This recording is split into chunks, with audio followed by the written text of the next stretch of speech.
میں پورے دن یہی سوچتا رہا، آخر کار میرے ذہن میں ایک ترکیب آ ہی گئی۔ دوسرے دن صبح ہی ٹھیکیدار عبدالستار سے ملا اور انہیں بڑی مشکل سے اس بات پر آمادہ کیا کہ وہ حویلی کے شکستہ حصے کا ملبہ اٹھوا لے۔ بہت کم پیسوں پر وہ رضامند ہوا، لیکن پھر بھی وہ اتنے پیسے بہرحال تھے میں اپنے دونوں دوستوں کا قرض اتار سکوں اور اپنے لیے بھی کم از کم 2 ماہ کے کھانے پینے کا انتظام کر سکوں۔ ویسے بھی مجھے اکیلے کے لیے کسی بہت بڑے خرچ کی ضرورت نہیں تھی، اور آج کل تو میں نے گوشت وغیرہ بھی کھانا ترک کیا ہوا تھا۔ بہت سادہ اور کم خوراک سے میں خود کو کسی طرح زندہ رہنے کے قابل بنائے ہوا تھا۔ ہرچند یہ کہ اس سے میری صحت پر کچھ اچھا اثر نہیں پڑا تھا۔ میرے رخساروں کی ہڈیاں ابھر آئی تھیں اور آنکھوں میں حلقے پڑنے شروع ہو گئے تھے۔ میں آئینہ دیکھتا تو دیکھتا ہی رہ جاتا، کیا یہ میں ہوں؟ ایسا تو کبھی نہ تھا، میں سوچتا، مگر حالات نے مجھے اس حد تک پہنچا دیا تھا۔ کام شروع ہو گیا، ملبہ اٹھایا جانے لگا۔ ظاہر ہے سینکڑوں من ملبہ اٹھانا ایک دن کا تو کام نہیں تھا۔ میرے دوست میرے اس عمل پر طرح طرح کی قیاس آرائیاں کر رہے تھے، مگر میں ان سب سے الگ آج کل کسی ایسے عمل کی تلاش میں تھا جسے میں رات کے وقت مکمل کر سکوں، مگر اس پرانے قلمی نسخے کی بڑی توجہ سے مطالعہ کرنے پر بھی مجھے نہیں مل پا رہا تھا۔ صبح مزدور آ کر کام شروع کر دیتے اور مجھے عمل کرنے کے لیے جس تنہائی کی ضرورت تھی وہ رات کو ہی مل سکتی تھی۔ آخر میں نے اس قلمی نسخے میں اپنا مطلوبہ عمل تلاش کر ہی لیا۔ اس عمل کا نام عمل شمعی تھا۔ اس کے لیے ہدایت یہ درج تھی، ایک کانسی کا چراغ جلا کر ایک صاف ستھرے کمرے میں رکھا جائے اور چراغ کی طرف پشت کر کے رات 12 بجے سے 2 بجے کے درمیان یہ عمل کیا جائے۔ باقی ہدایات وہی تھیں جو اس سے پہلے عمل کے لیے تھی، فرق صرف اتنا تھا کہ سورج کی جگہ اب چراغ تھا اور آسمان کی جگہ چھت۔ اب اگر میں اپنے سائے کو دیکھتے دیکھتے تھک جاؤں تو مجھے چھت کی طرف دیکھنا تھا۔ دوسرا بڑا فرق اس عمل میں یہ تھا کہ یہ پہلے عمل سے طویل تھا، یعنی 40 دن کے علاوہ 22 دن مزید بڑھ گئے تھے۔ ان 22 دنوں میں مجھے کیا کرنا تھا اس کے متعلق الگ تفصیل تھی۔ وہ یہ کہ مجھے سب سے پہلے تو اپنے نام کے عادات نکالنے تھے، اور جتنے عادات نکالنے تھے ان عادات کے مطابق وہ عمل پڑھنا تھا۔ نہ صرف یہ کہ مجھے اپنے نام کے عادات کے مطابق وہ عمل پڑھنا تھا، بلکہ ایک شیشہ سامنے رکھ کے اپنی ہی شکل پر نظر جمائے ہوئے پڑھنا تھا، اور دل میں یہ تصور رکھنا تھا کہ میرا ہمزاد بہت جلد شیشے سے باہر آ کر میری اطاعت کرے گا۔ عمل پڑھتے وقت مجھے ایک روٹی پر ذرا سا گھی اور شکر بھی رکھنا تھا، اور بعد میں عمل اس پر دم کر کے ایسے چوراہے پر اس روٹی کو رکھنا تھا جو عام گزرگاہ نہ ہو، جہاں سے بہت کم لوگ گزرتے ہوں یا نہ گزرتے ہوں۔ روٹی رکھ کر مجھے یہ الفاظ ادا کرنے تھے، اے حمزاد یہ تم کھا لو۔ اس کے بعد مجھے واپس آ جانا تھا، نہ پیچھے مڑ کر دیکھنا تھا، نہ راستے میں آتے جاتے کسی سے گفتگو کرنی تھی۔ عمل مجھے روز رات کو ایک مقررہ وقت پر کرنا تھا، اور روٹی صبح ہونے سے پہلے کسی منتخب چوراہے پر رکھ کر آنی تھی۔ مجھے یہ عمل پورے 22 دن کرنا تھا، اور 23ویں دن روٹی نہیں پہنچانی تھی، اور اگر کوئی خواب یا تحریر یا زبانی مجھ سے کہے کہ آج روٹی کیوں نہیں بھیجی، تو مجھے سمجھ لینا چاہیے کہ عمل کارآمد ہو گیا۔ 24ویں دن سے پھر روٹی پہنچانا شروع کر دینا چاہیے۔ اگر حمزاد زبانی کہے تو صرف یہ جواب دینا تھا، اب روٹی برابر پہنچائی جائے گی، اگر خواب یا تحریر سے کہے تو پھر کوئی جواب کی ضرورت نہیں۔ اس کے بعد مجھے پس پشت چراغ جلا کر 40 دن یہی عمل کرنا تھا، اور عمل کے دوران اپنے چاروں طرف حصار کھینچنا تھا۔ میں نے عمل کے بارے میں پوری تفصیلات کو اچھی طرح ذہن نشین کر لیا اور اللہ کا نام لے کر عمل شروع کر دیا۔ ابھی مجھے عمل کیے 10 دن ہی گزرے ہوں گے کہ برسات شروع ہو گئی۔ حویلی کے شکستہ ملبے کا اٹھانا کچھ دن کے لیے ٹھیکیدار نے بند کر دیا۔ میں نے شہر سے باہر ایک چوراہے کو اس مقصد کے لیے منتخب کر لیا تھا کہ میں ہر رات صبح سے پہلے وہاں روٹی رکھایا کروں۔ میں پابندی سے اپنے عمل پر قائم تھا۔ کئی مرتبہ روٹی رکھ کر لوٹتے ہوئے مجھے خوف سا محسوس ہوا۔ کئی بار ایسا لگا جیسے مجھے کوئی پکار رہا ہے، مگر میں نے کبھی مڑ کر نہیں دیکھا۔ ایک مرتبہ تو مجھے اپنے مرحوم نانا کی آواز سنائی دی۔ وہ کہہ رہے تھے، بیٹے ادھر آؤ، تم کیوں پریشان ہو؟ میں تمہیں کامیابی کا راستہ بتاتا ہوں، سنو، ادھر آؤ۔ اچانک چلتے چلتے میرے قدم رک گئے۔ آواز میری پشت سے آ رہی تھی۔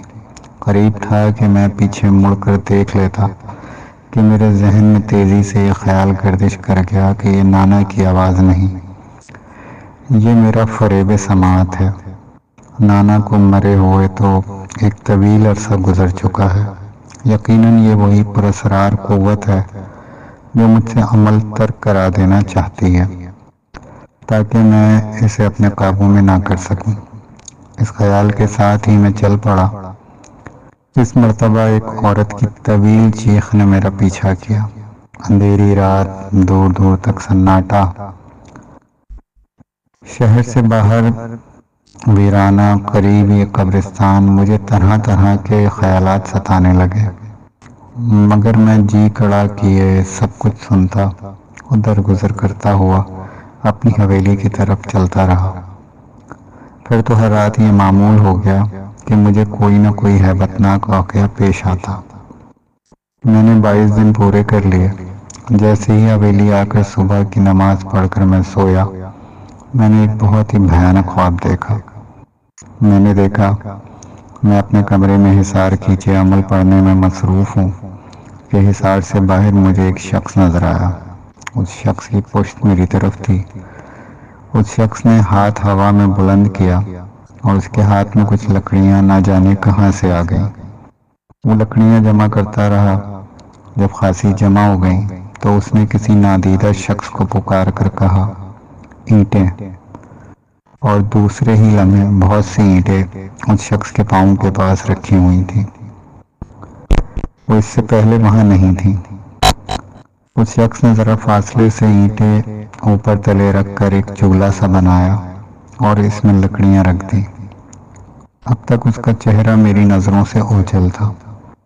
کڑھاؤ، اس شخص نے پھر آواز لگائی۔ اس مرتبہ میں کچھ چونک سا پڑا، اس لیے کہ اس کی آواز بہت حد تک میری آواز سے مشابہ تھی۔ میں نے دیکھا کہ دوسرے ہی لمحے چولہے پر ایک بڑا کڑھاؤ رکھا ہوا تھا۔ پھر وہ شخص زور سے چیخا، اس میں تیل بھی ڈالو۔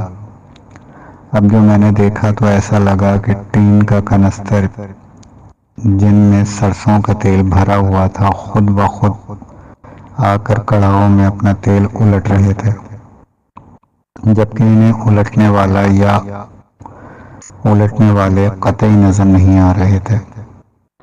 میں اس حصار میں بیٹھا ہوا حیرت سے سب کچھ دیکھ رہا تھا۔ جب تیل اس بڑے کڑھاؤں میں لبالب بھر گیا تو اس شخص نے چولہے میں آگ لگا دی۔ کچھ دیر بعد کڑھاؤں میں تیل کھولنے لگا۔ اس شخص نے پھر کسی نادیدہ وجود کو مخاطب کر کے کہا، شیخ کرامت کو لاؤ، اور اس کے ساتھ ہی میں نے دیکھا میں اس کے پیروں کے پاس پڑا ہوں۔ میرے ہاتھ پیر بندھے ہوئے ہیں۔ میں حصار میں بیٹھا ہوا یہ سب کچھ بہت حیرت سے دیکھ رہا تھا۔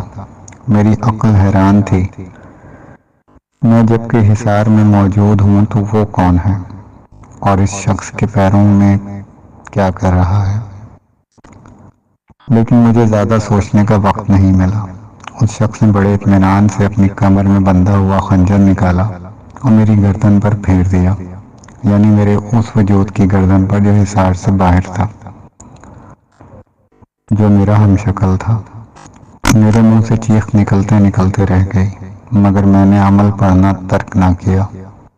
اس شخص نے میرے ہم شکل کا گلا کاٹ کر الگ ڈال دیا۔ میں دیکھ رہا تھا اس کے کٹے ہوئے نرخڑے سے تازہ تازہ خون بہہ رہا تھا۔ وہ تازہ خون بہہ کر میرے کمرے میں چاروں طرف پھیل چکا تھا۔ پھر اس شخص نے میرے دوسرے وجود کے پاؤں کاٹے۔ اس کے بعد اس نے میرے پاؤں اور سر پکڑ کر کھولتے ہوئے کڑھائی میں ڈال دیا۔ پھر چند لمحے بعد ہی انہیں نکال لیا۔ وہ میرا سر کھا رہا تھا کہ اچانک اس کے چہرے کا رخ میری طرف ہو گیا اور میرے منہ سے چیخ نکل گئی۔ وہ شخص بھی قطعی میرا ہم شکل تھا۔ چیخ کے ساتھ ہی میری آنکھ کھل گئی۔ میں سمجھ گیا یہ ڈراؤنا اور بھیانک خواب اس پراسرار قوت کی طرف سے میرے لیے ایک طرح کی تنبیہ ہے، لیکن میں تو اپنی زندگی کا حاصل ہی اب حمزات کو اپنے قابو میں کرنا چاہتا تھا۔ اس لیے میں نے رات ہوتے ہی اپنا عمل کرنا شروع کر دیا۔ آج سے مجھے چراغ جلا کر عمل کرنا تھا اور روٹی بھی نہیں پہنچانی تھی۔ میں نے اپنے چاروں طرف پہلے حصار کھینچا، اس کے بعد عمل شروع کر دیا۔ میری پشت چراغ کی طرف تھی اور میرا سایہ سامنے پڑ رہا تھا۔ اس وقت رات کے ٹھیک 12 بجے تھے۔ ابھی مجھے عمل شروع کیے 1 گھنٹہ بھی نہ گزرا تھا۔ مجھے محسوس ہوا جیسے اس بند کمرے میں صرف میں اکیلا ہی نہیں ہوں، کوئی اور بھی ہے۔ یہ خیال آتے ہی میرے رونگٹے کھڑے ہو گئے۔ اچانک ایک زوردار آواز کے ساتھ دروازہ کھلا اور ہوا کا ایک تیز و تند جھونکا میرے کمرے میں داخل ہوا۔ مجھے لگا جیسے چراغ کی لو بہت زور سے تھڑ تھڑ آئی ہو، مگر کمرہ ابھی روشن تھا، جس سے میں نے اندازہ لگایا کہ ابھی میری پشت پر چراغ چل رہا ہے، مگر اس تیز ہوا میں چراغ کیوں نہیں بجھا؟ اس خیال کے ساتھ ہی مجھے یاد آیا یہ سب کچھ میرا وہم ہے اور فریب نظر بھی ہو سکتا ہے۔ اس کے ساتھ ہی میں پھر پوری توجہ کے ساتھ عمل پڑھنے میں مصروف ہو گیا۔ میرا سایہ بھی اب کانپنے لگا تھا، جیسے چراغ کی لو بہت تیزی کے ساتھ تھر تھرا رہی ہو، لیکن اب میں ایک نتیجے پر پہنچ چکا تھا، یہ سب میرا وہم ہے۔ میرے کمرے کا دروازہ بدستور بند ہے اور ہوا بھی کمرے میں تیزی کے ساتھ نہیں آ رہی ہے۔ یہ سب اسی نادیدہ اور پراسرار قوت کے کرشمے ہیں جسے بس میں کرنے کے لیے میں یہ سب کر رہا ہوں۔ ایک مرتبہ پھر آندھی کا سا شور سنائی دیا اور اس کے ساتھ ہی میں نے دیکھا میرے سامنے حصار سے باہر کوئی شخص میری طرف پشت کیے کھڑا ہے۔ میں چونک پڑا، یہ تو وہی خواب والا شخص معلوم ہوتا ہے۔ چند لمحوں ہی میں اس بات کی تصدیق ہو گئی، جو کچھ میں نے خواب میں دیکھا تھا بالکل وہی، اور جب وہ منظر میری آنکھوں کے سامنے آیا کہ وہ اجنبی شخص میرے ہم شکل کا سر کھا رہا ہے، اس کا چہرہ میری طرف ہے، تو میرے منہ سے چیخ نکلتے نکلتے رہ گئی۔ میں اسے دیکھنے پر مجبور تھا، اس لیے کہ وہ میرے سائے کے برابر ہی بیٹھا ہوا تھا اور مجھے اپنے عمل جاری رکھنے کے لیے سائے کی طرف دیکھنا لازمی تھا۔ یہ سارا منظر میرے سائے کے بالکل برابر نظر آ رہا تھا۔ میں نے اپنے عمل کی رفتار تیز کر دی، اس سے میرے دل کو کچھ تقویت ہوئی۔ سائے پر آنکھیں جمائے ہوئے مجھے کافی وقت گزر چکا تھا، اب میری نظریں تھکنے لگی تھیں۔ میں نے سائے سے نظر ہٹا کر چھت کی طرف دیکھا تو حیران رہ گیا۔ چھت غائب تھی اور آسمان پر تارے چمکتے ہوئے نظر آ رہے تھے۔ میں چکرا گیا، آخر چھت کہاں گئی؟ لیکن اس وقت مجھے خیال آیا یہ بھی میرا فریب نظر ہو سکتا ہے۔ میں نے چشم تصور سے دیکھا کہ ایک دھندلا سا ہیبلا آسمان کی تنہائیوں میں نظر آ رہا ہے۔